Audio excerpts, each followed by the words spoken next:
pessoas se informavam entrando em um portal de notícias ou tendo o portal de notícias como página inicial, e de lá eles tiravam as principais informações do dia. Hoje isso mudou. Hoje a pessoa entra na rede social, muitas delas têm a rede social principalmente como página inicial mesmo do navegador, e acaba recebendo as notícias num fluxo de informação que a própria rede social define. Ou seja, ela acaba seguindo portais de notícias, acaba seguindo blogs, acaba seguindo outros tipos de fontes de informação e acaba se informando por lá. De certa forma, as notícias acabaram fortalecendo a própria permanência do usuário de internet nas redes sociais. É muito mais fácil você espalhar um boato pela rede social. Por exemplo, um camarada que tem 1 milhão de seguidores no Twitter, basta ele jogar uma história falsa lá, que muita gente acaba compartilhando e aquilo acaba virando trend topics. Olha, a gente teve muita dificuldade aqui, porque a gente recebeu também essa notícia inicialmente pela internet, informação não confirmada. Nós aguardamos a confirmação para passar isso para o telespectador com muita dor. Estamos todos de luto aqui no estúdio do Hoje em Dia. O telespectador terá todos os detalhes, você terá todos os detalhes sobre o que aconteceu realmente, porque, como a gente dizia, essas informações ainda estão sendo apuradas pelas nossas equipes. Eu tenho contato agora com a colunista do R7, a Fabiola Reipert, que tem outras informações sobre isso. Oi, Fabiola. Oi, Scottelli. Bom, Fabiola, a informação veio inicialmente por algumas notas da internet, mas a informação foi confirmada mesmo, né, Fabiola? Foi confirmado. Eu estava tentando falar com o David Brasil, mas ele está, como ele era o melhor amigo do Amin, ele está meio em estado de choque e não consegue mais falar com ninguém. Eu consegui falar com um amigo deles e confirmou: o corpo está sendo levado para Petrópolis, onde a família dele mora. Bom, portanto, confirmada a informação, é verdade, muitos telespectadores estavam nos perguntando aqui, é uma notícia muito triste, mas infelizmente está confirmada a morte do nosso colega Amin Kader.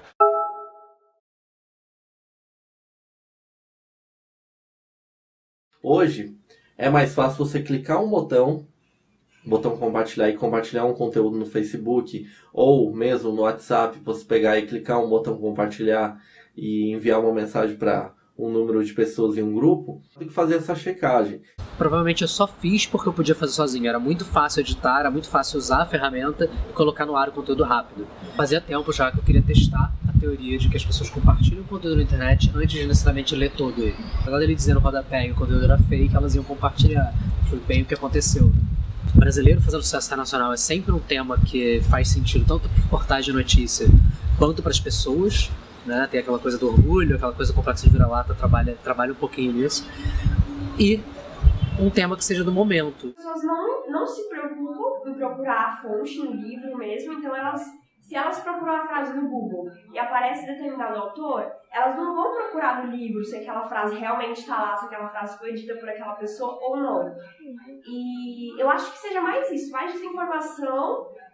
A pessoa simplesmente acredita, ela lê aquilo que está lá, ela acredita, ela não se questiona, não pergunta se é aquilo mesmo ou não. O autor campeão de falsas autorias é o Luiz Fernando Veríssimo, que tem muitos textos atribuídos a ele, como aquele do Big Brother, que todo mundo conhece, que fala muito mal do Big Brother, os textos de autoajuda, umas imagens com frases que as pessoas colocam esses autores que são os mais mainstream, assim, digamos, dessas falsas autorias, né?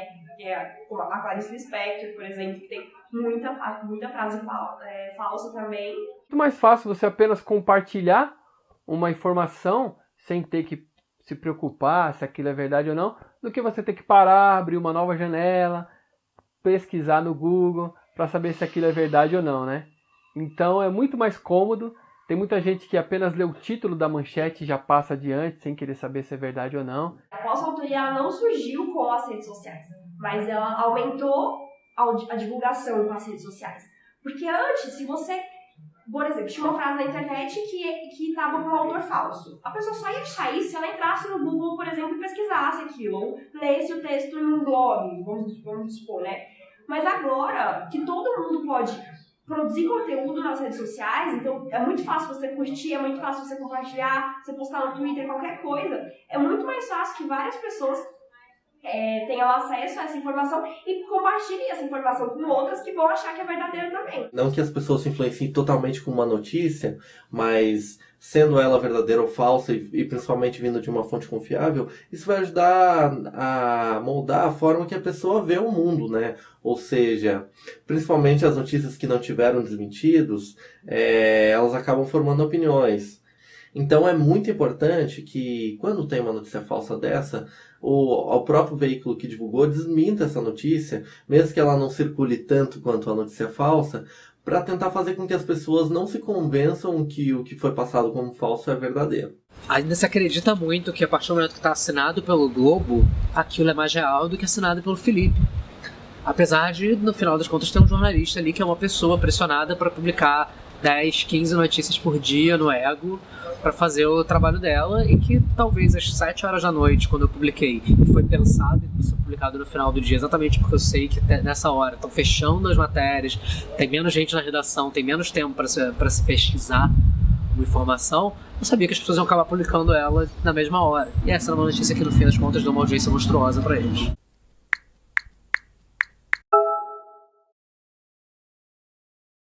O boato se torna um perigo quando acontece igual aconteceu com essa moça do Guarujá, que infelizmente ela foi linchada e morreu porque ela se parecia com um retrato falado que foi colocado na internet a respeito de uma mulher que ficava sequestrando crianças e tal. Ou seja, um boato acabou gerando a morte de uma pessoa. Até então eu não tinha nenhum conhecimento de um boato que tivesse chegado a esse extremo de matar alguém.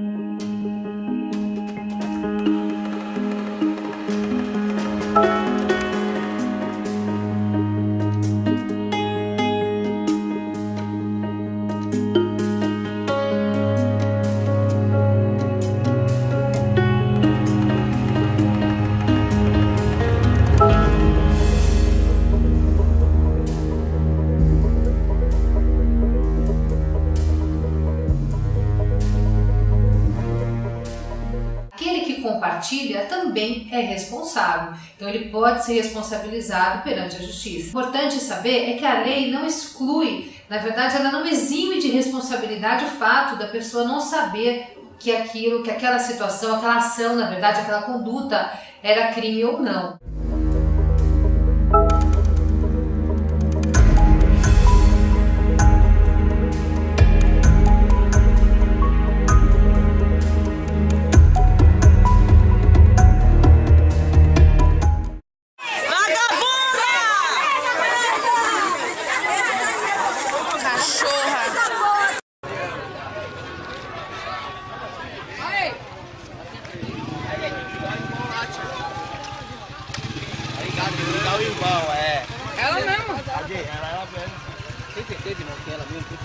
Lava a foto, tá? Eu vou pegar a foto dela ali.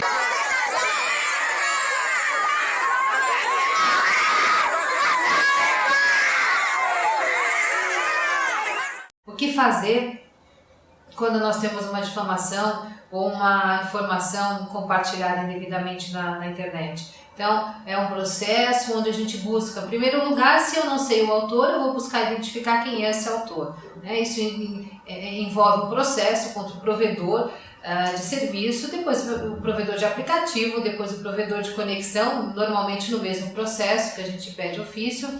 E no segundo passo, o processo de indenização contra o verdadeiro autor, contra aquele que publicou aquela mensagem. Mas lembrando que aqueles que compartilham também podem ser responsabilizados. Normalmente a gente busca aquele que deu início à causa. Mude. Mas comece devagar porque a direção é mais importante que a velocidade. Mude de caminho, ande por outras ruas, observando com atenção os lugares por onde você passa. Fiat, 25 anos mudando conceitos. Usou esse poema no comercial e atribuiu a Clarice Lispector, porque era a quem era atribuído na internet. E a Fiat compartilhou uma campanha nacional com uma autoria errada. E aí ele processou a Fiat e até hoje, na verdade, pelo menos até o momento em que eu escrevi a matéria, o caso ainda não tinha sido resolvido, ainda estava na justiça.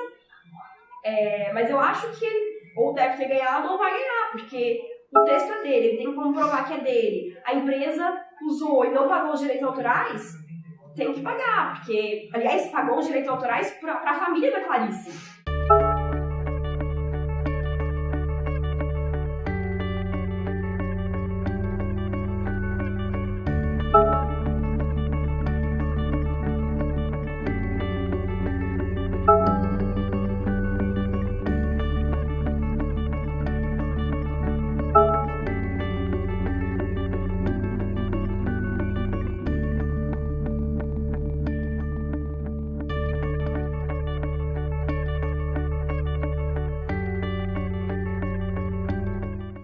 Uma das fortes características do boato é que ela tenha um assunto que atrai o maior número de pessoas possível. Então, na época da Copa, é lógico, eu vou criar boatos em cima da Copa. Na época de eleição, eu vou criar boatos em cima de pessoas que estão na frente das eleições. A atual presidente do Brasil, a Dilma, ela teria agredido a empregada dela, que se chamava Jane, com um cabide, teria jogado um cabide ao ver que as roupas dela não estavam bem colocadas, não estavam bem arrumadas.